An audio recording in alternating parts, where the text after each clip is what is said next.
what we call an annual, thank you, God, an annual campaign whereby we try and raise money to continue what we're doing. And the truth is, we've actually got expansion plans, please God. We want to expand all the way to America. No, we're not. Although we joke about founding Seed Israel and Seed Miami for very different reasons. But nevertheless, on a serious point, Sunday, Monday, all the help that people can be or can give, etc., whether that's giving personally or sharing links, the more the merrier, please God. It's just very helpful and useful. Okay, we're dealing with judging people favorably. Yeah, judging people favorably. Okay, this is our mitzvah for today, or for this year. Let me share the screen. Right, I want to share. I got it wrong last time, didn't I? I want to share a window, not the entire screen. Yeah. Right. So if I, here we are. And I've lost everything. I mean, within reason. If I go like this, can you see me? At the top of the screen, but not in the middle in the way as you were last time. So that is good. We're good? Thank you. Okay, so it's funny. I can't see anyone. My Zoom has absolutely gone very interesting. Okay. I'm going to assume everything's good until you shout or scream otherwise. Yeah? Yeah. Okay, good. So it works like this. I mean, the truth is I could do this for an hour or two this year, but what we're going to do is we're going to try and cover the main elements here. The issue is as follows. Judaism very much does not believe in naivety. Meaning, if you asked for a quick précis of various mitzvahs in a kind of internal one-liner, two-liner, that kind of thing, it would be about being real with yourself, being real about why you're here, and being real about what you want to achieve in life. And therefore, mitzvahs that look like they call for naivety, divorce from reality, all that kind of stuff, need a lot of investigation. And I would say this is one of them. If I tell you that there is a mitzvah and it's on screen to judge other people favorably, in fact, actually, there was a Seed Weekend away about a year ago where I created this slideshow where I took videos, these kind of videos where it looks like they're doing one thing, but really they're doing something else. Yeah. I mean, those, you know what I mean? Mm-hmm. Very, very famously, at some point, they banned. There was some stadium, I can't remember, maybe in Scotland, that banned food. You weren't allowed to bring food into the stadium or whatever. They wanted to keep it clean. There was this brilliant comic in one of the newspapers where a security guard had caught someone bringing a knife into a stadium. And the caption was, "I hope you're not going to spread your sandwiches with that, sir." You know what I mean? Anyway, so point being that often we'll look at a situation and we'll see it in a certain way, but it may be another way. Right? Now, the issue is as follows. That can be true. It's not always true. Right? If someone is hooting at you and they're behind you in traffic, it's probably not because their, fist has got lodged onto the horn. Right? They're probably annoyed and frustrated. And if you go around life thinking that anyone who ever does anything wrong is probably just misunderstood or they're really good and you've misunderstood their actions, and really, even though someone at home hit someone else over the head, but really what they meant to do is pass the orange juice and their hand got stuck. You can make up these fairy stories forever, right? But at the end of the day, it looks like you're going further and further from reality as opposed to closer and closer to it. Everyone get what I mean? Mm-hmm. Yeah. Okay, so the question therefore is, what on earth is this mitzvah? We're going to learn about just where it comes from, but the Torah seems to say you have to judge others righteously, meaning you have to give them the benefit of the doubt. What on earth? Why should that be? Does that mean the Torah is saying just be naive? Good question? Yeah, I think that's one. Question two, go on, Gideon. I'm going to throw out, what other questions may one have about this notion of judging others righteously? Giving people the benefit of the doubt. And then I want to kind of really crunch it scenario-wise. What do you mean? Like, why would that be a problem to judge someone favorably? Yeah, fantastic. That's what I would say. And that's, why does God care? Again, let's just define what the mitzvah looks like. Someone does something and I have to mentally evaluate it, right? And I can either mentally evaluate it for good or for bad. Now, why does Hashem care how I look at something in my mind? I think why Hashem would care that seems actually quite obvious, because he's trying to inculcate a sense of positivity and good character traits and judging people favorably. That's a positive thing in the way he's constructed the world. That's what he wants. So he's given us the benefit of a mitzvah to do it. That's good. Okay, so good. So what you're saying is it's more about me than them. But also, yes, they're still honking the horn. Like, it's how are you responding to it? And that's what this mitzvah's doing. And it could be, in the case with the horn, I mean, maybe there would, maybe because of that, judging favorably, you don't, hoot back or something like that. But it could be that there's knock-on effects because you've judged it favorably. Then you'll do some other action with the person. So it's not just necessarily for you, because it could have an impact on them as well. Okay, interesting. Good. Okay, go on. What were you saying? I'm actually gonna. I think I was about to say something similar to part of what Gideon said there, which is, if you judge someone one way or another, or you perceive a situation one way or another, it might then change the way you behave. So someone hoots you in traffic, do you slow down even more? Or do you go, well, actually, they can't see what's in front of me, so they don't know why I've slowed down, so I'm going to keep going slowly because there's a danger there, and I'm protecting me and them. Or you might speed up to get away from them because you think they're a problem. So how you perceive them and their action and how you judge it may then impact on what you do next. So by taking it's probably okay and judging them favorably, you're less likely to do something, presumably, that's detrimental to yourself. Right. Also, definitely true. But it sounds like, as Gideon was saying, even if it never ends up in the world of action, it's just in the world of thought and evaluation and assessment, it's still a problem. Right? Okay, I'm going to test, if you don't mind, how positively disposed our group is. I've been going for a year. Don't fail me now. Now, hold on. I want to share a different screen. And how do I do this? I'm going to do a window. Let's pick that one. Right. Can you see me? Yeah. Yeah, you're still there. Yeah? You can see the words, yeah? Great. Is it too big, too small? No, all good. It's good. Good. Yeah, you sure? Yeah. Okay, great. Good. 1 second. I feel like we should do this. What's clearer, the red or the green? We're opticians now. It's going to go. I'm colourblind, I don't care. Okay, right, let's go. So here we go. I'm going to ask you a series of questions, if you don't mind. Which is actually don't need the screen for this. Have you done that? Have you done that chair in Seed? That did look remarkably familiar. How dare you? I don't know. It's one of my favorite ones, actually. The first time I created it was for a group of Oxford students, Oxbridge, I should say, and a few Durham and Warwick when I was teaching in America in the summer program. Anyway, that was about. I'll tell you exactly when it was. It was the World Cup year when America did rather well. Does that mean 8 years ago or 12 years ago? Quite possibly 12. Anyway, not for now. Okay, here we go. Number one is like this. You lost your watch and your friend suddenly starts wearing a remarkably similar watch to you. Do you suspect him or her? No, because they're your friend and they obviously haven't stolen your watch.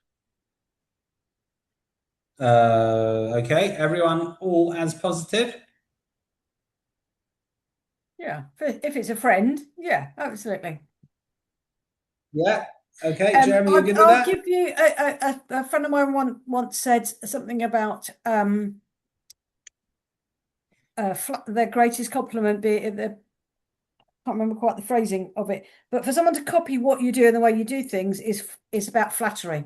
So if someone goes out and buys the watch that's the same as yours because they think it looks really good. Yeah. Was it imitation is the greatest form of flattery? That's the one. Yeah. Thank you. Something like that. Good. Okay, fine. We're all happy with that. Everyone says they would not suspect them? Yeah. Fine. Good. Okay. A boss who's living rather comfortably says he's got no money to pay you for 3 months. This is a similar case in the Gemara, actually. Okay, so ponder that one. Ponder that one. I'm going for this one. A colleague who gets promotion, then you find out she's dating your boss's son. Nothing like a bit of nepotism. Suspect or not suspect? Nepotism works. Go on, suspect or not suspect? Well, I think I'm more inclined to suspect something funny going on there. Yeah. Yeah. And, okay, good. and then number two as well. I'm not happy with that. I mean, with number two as well, okay. not only that, but you're supposed to treat your employees well. You know, so whatever's going on, if you're employing people, you should be looking after them properly. Okay, I hear that. Right, number 6. I'm going to skip the next 2 for a second. Number 6, you noticed that your toothpaste or shampoo has gone down recently. This is a this is a university. He's not using my shampoo. Gone down. You suspect your roommate? I think in that case, yes, because if it's not you, it's your roommate. Exactly. Well, let's say there's a few. No, you could kind of, maybe you forgot, maybe you didn't realize. Ask anyone who's lived in shared accommodation what it's like with sharing bathrooms and kitchens, you know, without very clearly labelled cupboards, frequently with locks on. I think it says a lot about me, but I feel a bit suspicious about all of them, I think. Nice. You see, good. Honesty. Yeah. Good. We like that. Okay, good. I would probably also be a bit more suspicious of all of them, to be honest. But okay, right. Well, that's what we'll have to see that, right? Okay, I'll give you 2 more. One is the Packer Chris Airport story, which goes as follows. To cut a very long story short, Gideon, I think you know this one. Someone buys a Packer Chris in an airport and sits by the gate. This is told as if it was going from Israel to America or something like that. Sits by the boarding gate, puts her bag down next to her, and puts her hand in the packet of Chris, and she finds another hand. Thank God, attached to someone else's body. There's someone sitting the other side of the packet of Chris and bag who has decided to share and share alike. In other words, start taking the packet of Chris. Right, and the story goes, this person, this young lady is irate, and she's like chutzpah, and I dare you, but she doesn't say anything. And then a couple of minutes later, they call plane for boarding. She stands up, and she realized that actually it's not her neighbor's hand that has performed the incursion into her packet, Chris, but she's actually got the wrong seat or whatever, and it's her hand in her neighbor's packet, Chris. Right, so that was. Anyway, so the question is, at the point where the person felt a hand in their packet of Chris, were you supposed to assume that actually it was all fine and you were making a mistake? That's my question. I seem to remember, it might have been you giving this over, so hopefully I'm getting it right. Otherwise, it's clearly your teacher's fault, right? But I think that there was something where if you had no other information and therefore no reason to suspect the person, that was the kind of the bar that means you need to give them the benefit of a doubt. So here, you know, in the case where you've got no reason to suspect the person, the hand maybe would be an example. This person hasn't got a reputation for criminality or theft or anything. Therefore, I seem to remember that was something like that with the bar. But I think you mentioned this point earlier about you don't need to be naive. You know, if someone is, I don't know, a serial gazumper or whatever, you know, you can bring that history into it and therefore be concerned about buying the next property, that sort of thing. Great. Okay, good. We're going to get that. Please, God. Good. Did I remember your share? Yeah, very good. Very good. Nicely done, right? I'm assuming everyone would say in the following example they should not give the benefit of the doubt, but I'm going to say the example anyway. Bit of a tragic one, actually. Does anyone know the name Joel Brand? Is that a name that anyone's heard of? Not even those who've heard this year, maybe. Okay, so Joel Brand was in Hungary during the war. And you just have to think, the Nazis invaded Hungary around 1944. It was quite late into the war. At that point, shockingly, not many people, certainly the Hungarians on the ground, had heard about Auschwitz. Right? Even though the Nazi plans under Eichmann, etc., were that 800,000 were going to be sent to Auschwitz, the Nazis did not want them to find out about Auschwitz. Some allied governments clearly did know. There were some who escaped the camps. Rudolf Verber, I think, was one of the early ones who escaped and tried to tell the world, etc. Anyway, Joel Brand is one of the few people who knew. He was a Hungarian Zionist. He was in Hungary at the time. Adolf Eichmann calls him in for a meeting. Anyone heard this story? Anyway, Adolf Eichmann calls him in for a meeting. It's funny, I was actually giving a share similar to this once in Hasmo Girls. I was in the middle of this story, and in walked in two Ofsted inspectors. Interesting point for them to walk in. Anyway, so Adolf Eichmann in Hungary goes to Joel Brand, sets up a meeting, and says, look, I'm willing to call off any deportations if you will agree to give me X amount of gold and X amount of money, and I think favorable press, I think was the other condition. I can't remember exactly what it was, right? Now, under international law, Joel Brand would not have been able to do that because you can't deal with the enemy, you can't provide goods. I think there was trucks as well, actually. Can't provide all that to the enemy. Joel Brand, of course, his interest was saving the Jews, and he hopped over to the Allied side, I think it was Cyprus. He was interned there for the rest of the war, and thus the Hungarian Jews sadly perished without anyone telling them that they were going to Auschwitz. Right? Because Joel Brand didn't tell anyone because he felt he could save the day. Right? He was arrested. He stayed in Cyprus for the war. Most historians, and it is a bit of a debate, I'll admit, but Martin Gilbert, I go with Martin Gilbert, safe historian, feel that was never a genuine offer. In other words, Eichmann just wanted Brand out the picture without killing him, and therefore made him an offer such that he would leave and therefore not tell the Jews of Hungary about Auschwitz. Right?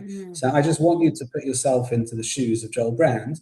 Would you take that offer at face value or not? I'm not judging him at all, because we weren't at those times, but would you almost, I guess, judge favorably, that offer from Eichmann? And he already knew Eichmann was the architect of it all. He knew Eichmann had been sent to be in charge of Hungary, and presumably they had plans to send everyone to Auschwitz. Yeah. No, I think that's a hard no. He shouldn't trust him. Hard no. Now again, they also knew the Nazis were losing the war at that point. I would not trust him, but I think I would do it anyway, just in case. Right. Okay. Yeah, I think that's interesting. Okay. Actually, it wouldn't trust him, but what could you do that might at least save some people for some of the time?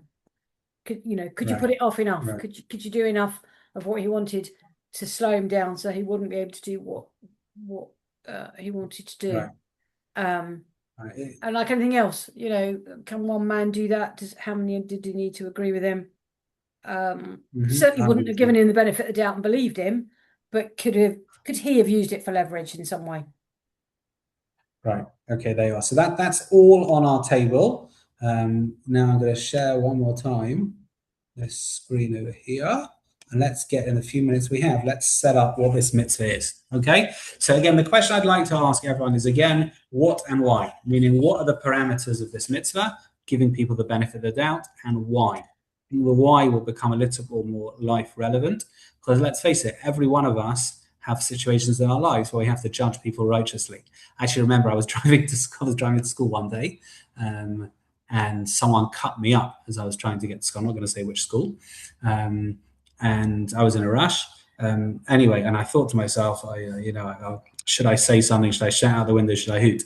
And I thank God I didn't, because it turned out they were kind of quite a senior person in this school, and good that I kept my mouth shut, basically. Anyway, okay, so let's look at this. The pasuk in the Torah says as follows: "Lo tasu avel b'mishpat." Don't perform injustice when you judge. Lo tisa pnei dal. Do not favor the poor or the rich. The verse here is talking about judges themselves. Lo terdar pnei gadol. Do not flatter someone who is great. In other words, if people come to be judged in a court of law, don't say, well, that one's rich, I'm going to give him or her favor, that one's poor, etc. But tzedek, here are the golden words, but tzedek tishbot amisacha, which means judge people with righteousness. Right? What does judge people with righteousness mean? So what does it mean? Says Rashi, commentary, and quoting the Gemara in Shavuos, judge other people favorably. In other words, there's a mitzvah to give people the benefit of the doubt. Okay? Mitzvah to give people the benefit of the doubt. As we want to know, why is that a mitzvah and what are the parameters? So let's start on the parameters a little bit. It's going to take a bit longer. We'll have to return to this next week, please God. But the basic parameters go as follows. There are, here, I'll give you the long paragraph of the Rambam here. There are 3 types of people, by and large. There are people who are, I'll stop sharing, top-heavy righteous. In other words, most of the actions that they do are righteous. You've got on the other side of the scale, wicked people. In others, top-heavy wicked. Most of the things they do in life are bad. Again, I'm not judging their background. I'm not judging why. We're just as a kind of bland statement as to what they do, right? And then you've got middle kind of people who basically, like most people we know, sometimes they do good, sometimes they do bad. It kind of depends on the day and the mood and the weather, right? Okay. Then you have the same sliding scale when it comes to acts or actions. Some actions on face value look like they're good. You can be very imaginative and think they could be bad, but if the action would speak, it would say, this is a good action. Example, I don't know, someone comes into shul and puts, a £20 note in the stucker box and takes £5 change. That's great. They've given for £15 to stucker, right? That's a good action. Mm. Now, could you, with your twisted thumbs and, kind of work out a way that it was terrible? Maybe they're money laundering. Maybe, I don't know, they had a bet with someone about how much they could give £15 and they're actually going to make money off someone. Yeah, you could kind of work out all these heinous, I don't know, kind of revised ways of evaluating the revisionist history about what the action was. By and large, it's a good thing. Okay, now, you'll also have some actions or situations that look like they're bad, right? Let's give an example. If the only thing you saw was to take the £5 out, that looks bad. So if you only saw part of it, so that's also what happens. Is sometimes you think something's bad because you haven't seen the whole thing. Great, 100%. Good. I was going to go for something a little bit more outlandish, but that's good. Yeah, I was going to go for, you see someone walking out of McDonald's with some ketchup on their mouths during the rabbi's sermon on Yom Kippur. But your one's much better. Good, because they're the same situation. Okay. Says the Rambam, and we'll return to this properly next week. I don't want to rush it, which is like this. Judging people favorably does not mean you have to assume that everyone is good all the time. Judging people favorably calls upon you to judge. In other words, use your brain to evaluate. How do you evaluate? Well, it depends on the action and the person. Someone who has got a track record for being righteous, you should assume that all they're doing, or in a situation which is either 50-50 or top-heavy good, or even top-heavy looks bad, you should assume until proven otherwise they are actually doing something that's good. Right? Someone who's top-heavy wicked is more or less the converse. If it's a 50-50 situation, then someone who's wicked, you do not need to assume that they've done something good, because their track record is they're wicked. If it's someone who's an in-between kind of person, sometimes they do good, sometimes they do bad, then if it's 50-50, you should assume that they're doing good. That's the mitzvah, judging people favorably. If it looks very bad, there's no obligation to assume that they're doing good. You can do, and it's a good thing to, but there's no obligation. Does that make sense? In others, it depends on the person, their track record, and the situation. Right? Someone who, by the way, you don't know at all, this is what Gideon was saying before, you can't really obligate them to judge anyone. You can't obligate yourself to judge them favorably because you have no information about where they are. I don't know if they're wicked, righteous, in between. I have no idea. But do you start from a position of favourable and trusting, or do you start from a position of unfavourable and untrusting when you meet someone for the first time? Well, and that probably depends on your own experiences. Yeah, and I choose this. I think you can't form an impression because you don't know. Like, there's no need to rush into something. So that's basically the way the mitzvah crumbles, so to speak. I want to kind of really define it properly next week and look about why. Looking at what's going on. Hello. He's come to my share and he's listening to yours. Oh, fantastic! Firstly, well done for remembering it's Wednesday. And he's listening to the share on your as he's walked in. Yeah, to be honest, that's fine. You normally do end it properly. Maybe I'm more interesting. But you're 8:31. I don't know. Anyway, right. Okay. Bye. Firstly, welcome to. Bye. Okay, right. Gideon's leaving now. Okay, bye, Gideon. Anyway, that's my colleague, Rabbi Bazak.